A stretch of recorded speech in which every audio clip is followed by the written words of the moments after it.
It's your boy Neal back with another reaction video, guys. Here we are with the funniest Jordan story ever. He traded his own player for trash talking him in practice. This is very intriguing. Before we jump in, guys, make sure you subscribe to the channel, ring the notification bell, get a video a thumbs up so it gets suggested. You guys got a favorite video suggestion, you can subscribe to Patreon or drop it in the comment section. What we got, Mike? Welcome to another episode in the 23-part collection. This is 23 Michael Jordan videos in 23 days over the course of December. Today we have one of the funniest stories that you'll ever hear. This is the day that when MJ was on the Wizards, one of his teammates trash talked him. MJ traded him out the next year. Not only that, the same thing happened with Steven Jackson on the Charlotte Bobcats, and these stories are the funniest stories that you will ever hear. So if you are ready for that, please help me out by hitting that like button. Let's aim for 5,000 likes for the next episode. Be sure to hit that subscribe button if you do enjoy the videos, and hit that notification button if you want to stay up to date when a new video releases straight away. There is a playlist on the top right of your screen and in the description that has all the Michael Jordan videos that we've done so far, and on the screen right now is also all the footage used in this video with interviews, highlights and everything on it, so be sure to check out that if you want to watch them in their entirety. But I don't want to keep you guys waiting, so I hope you guys enjoy the video and enjoy. Let's do it. When MJ came, man, it was the GOAT, man. That's GOAT status, man. As a two guard coming up, and Mike, you know, being your idol growing up, and now you got an opportunity to lock it up with him and learn and get as much information off of him. He had a unique personality. Great to be around. Great to be around. Because even my second year, he used to come down and practice with us all the time, right? But he didn't, you know, every now and then he'd come in and, you know, work out with us. Kind of similar to what he did with y'all when you was on the Bobcat, Shaq. Yeah, you know, he'd come down and work out with us. And me and Prof used to play with him all the time, and we used to talk trash to MJ all the time, but it was only certain things that I would say. And I wanted to ask you specifically, because you played with Michael Jordan. And then after that, I went and played in the league for a couple of years with Washington.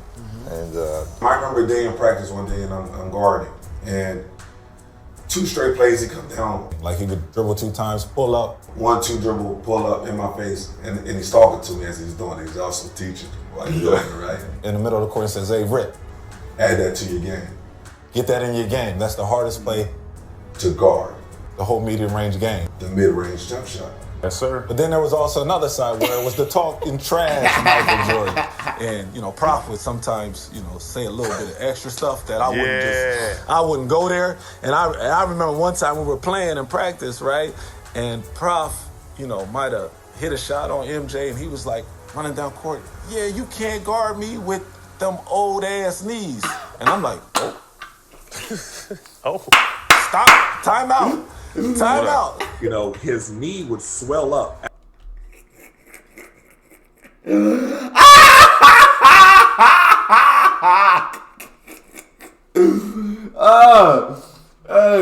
I feel that. Probably as my favorite basketball player ever, Dwayne Wade, got developed bad knees, and I understand it. But that's good trash talk. I like it. Stop. Time out.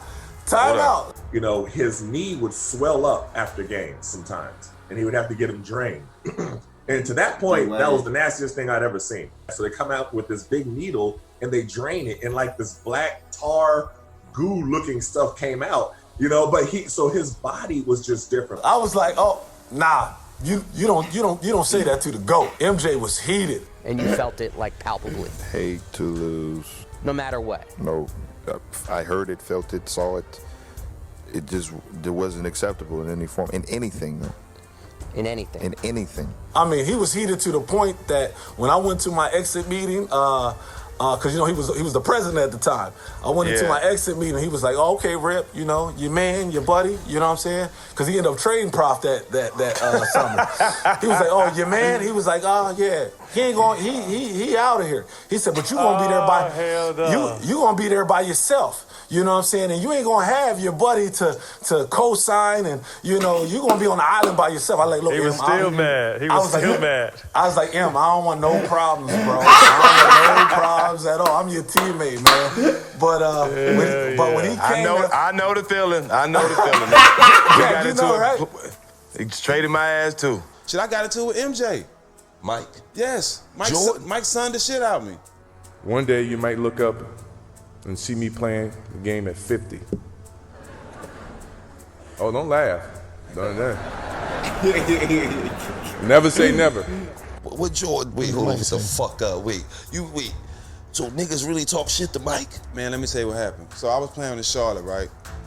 He was the owner of the team that you played for? How did that work out with you and Mike? Yeah, at that time I was with Golden State and I wanted to get traded and they traded me to Charlotte. Mike traded for me. And that was such a good Golden State team, though. I wonder why he wanted to get traded, bro. That Golden State team, well, they probably didn't have, and that's probably why he wanted to get traded. Championship roster, bro, they were entertaining to watch. They were entertaining. Baron Davis, Steven Jackson, Matt Barnes, bro. I rock with that squad. Golden State, and I wanted to get traded, and they traded me to Charlotte. Mike traded for me, and he was the owner at the time. And Mike is a competitive guy. He's somebody we all look up to. The first year I got there, we got to the playoffs for the first time, and so MJ loved me for that alone. Right. But when I first got there, it was kind of rocky. You know what I'm saying? I just got traded there. So we got our ass beat by somebody, and he came in the locker room after the game just going off on us like we need to get our shit together, right? And I made some little comment or something like that. He ain't say nothing, so he came to practice the next day. Yeah, I remember, back then when I was with the Charlotte Bobcats, me and Mike played. Mike decided to come and play pickup against us. Who was y'all starting five? Me, Raymond Felton, Gerald Wallace. Today he's in full gear.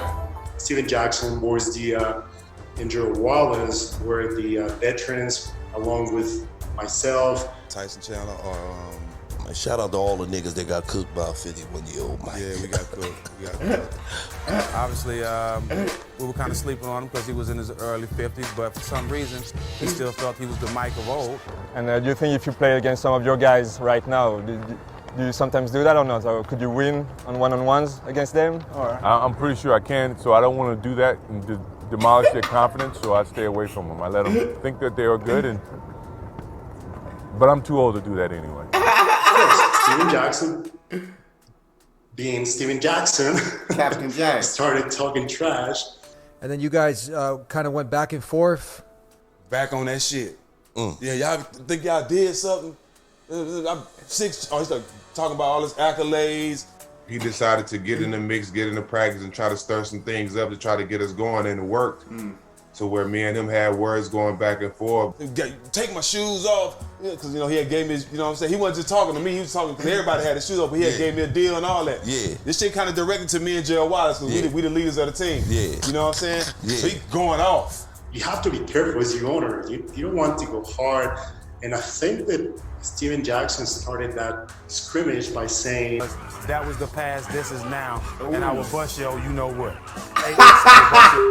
What's his mistake? Because... And Michael got furious. We'll get to talking shit, now he'll get serious and start busting our ass, then it get to the point where we talking shit, well... It started trash talking to Steven Jackson. If I didn't know anything about all Michael Jordan's accomplishments, I knew that day, okay? He told me about all the championships, everything he's done, sports, points scored, and he reminded me that I was on his team. You know what I'm saying? Look at all the shit I done done. Y'all went to, I'm just going off on us right to the point where... I do understand where Mike's coming from at this point, you know what I'm saying? And I understand where Steven Jackson's coming from. From Mike's perspective, it's like, bro, like, y'all need, like, listen to what I'm saying. Like, I done won 6 championships. I'm considered the greatest player known. Like, no, I done did all of these things. Like, y'all need to do whatever I say, no questions asked. And Steven, like, hold up, now that was in the past. Mike, the game has changed. It's a different game today. He's like, you ain't finna come here and talk to me like that. I'll bust your head. And then Mike get heated because it's like they not understanding. It's probably frustration, like, because Mike wants to win. Mike wants them to win. That's all Mike care about at the end of the day, winning. And they not winning, and they not listening to him. So I feel both sides. You know what I'm saying? Look at all the shit I done done. Y'all went to, I'm just going off on us right to the point where he gets on the second team in practice. Oof. And we lose. You lying. You ain't losing 50-year-old. Mike's too low. Listen. This was in 2010. Mike suited up? No, whatever he had on, he came out there, got on, pushed against the guard, whoever Gerald Wallace was guarding, the 3 guard, kicked him out and got in that spot and played with the second team. Our second team wasn't scrubs now, but he just gave them niggas confidence through the roof. And he scored a couple points, and to the point where he talked so much shit afterwards, he grabbed the ball and would dunk one on the way out. Yeah, the true story. Ask anybody that was on my Charlotte team, dog, and he came in there and bust our ass. Today wasn't anything other than me getting exercise, so don't take it out of context. His presence is electrifying. And, you know, he's at the point where if he were going to play 8 minutes, 10 minutes, I don't think there's any chance in the world I could talk him into that. But it's a wonderful thought. Okay, so at that point, I felt that trash talking was won by him. You right, I'm on your team, you do pay my check. This is a 50, I think it was 50 or 51, killing, well, all of us during a scrimmage. And talking to Steven Jackson, telling him, how's the leather tasting in your mouth every time you made a shot on his face. I mean, it was incredible, his competitiveness at that age. It was good for us and it was good for the team morale because we needed that at the time. Tell me this, did you feel like shit? One thing. Was you like, this old motherfucker just came in and did us dirty this and dunked on the way out? Nah, I'm a real one. This is what I told myself. And you can ask my partners when I got home. That's why he the GOAT. That's why I playing his shoes. Hey, Mike had to come in. See, I know what you said. You washed up now. I don't want to hear that shit. I thought we had him. Mike show up the next day. Take my fucking shoes off, nigga. You niggas don't deserve to play in my shit. Hey. You niggas deserve to play in something else. Fuck off my... Get out! Of course, it did not end up well for Steven Jackson. All in all, it was not a good career move because I got traded the year after that. So maybe he was still thinking about it when they traded me. I haven't spoke to Mike since I got traded. That's crazy, man.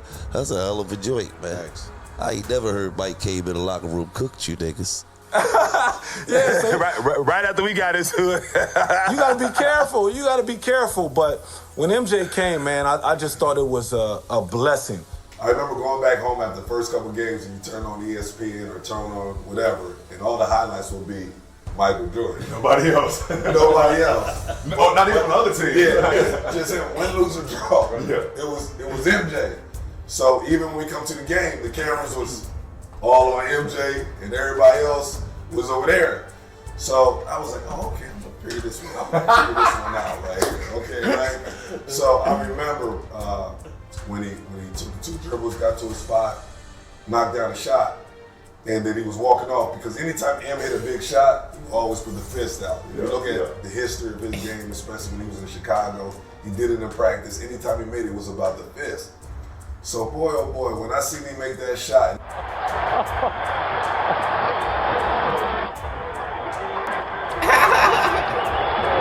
He said, watch this. Jordan for the win. Got it! And I seen him walking to the middle of the floor. I said, you know what, Rip? I'm getting right beside his ass. Listen, they ain't gonna skip over me tonight. It's right next to it. And my mind was like, all right, you know what? Somebody's gonna get this shot. And when they get this shot, they gonna say, what happened? And they ain't gonna know who made the shot. Bro. So now my kids, I got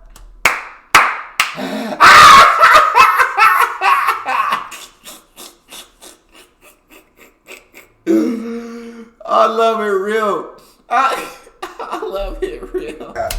And they ain't gonna know who made the shot. Bro. So now my kids, I got that big old poster, you know, in my theater room, and my kids walk through and they say, Dad, you and MJ got the same pose. What happened? I said, Dad hit one of his biggest shots. And MJ would come to me after the game and be like, hey, Rip, I see what you're doing out there. I see what you're doing. I see that. I see. And how funny were those stories? If you did enjoy them, please help me out by hitting that like button. And here are 2 new episodes I think that you will also enjoy. So be sure to check them out. And I'll catch you guys tomorrow. I love it. I love it so much, man. That's so great. That's how we got. You guys got a favorite video suggestion, you can subscribe to Patreon or drop it in the comment section. Subscribe to the channel, ring notification bell, get a video a thumbs up so it gets suggested. I got social media, Patreon, all up top. You can subscribe to any of it, put all the links in the description. All you gotta do is hit the link, follow me, talk to me. Love talking to you guys. You guys are the most incredible team on YouTube. It's your boy Neal. Out.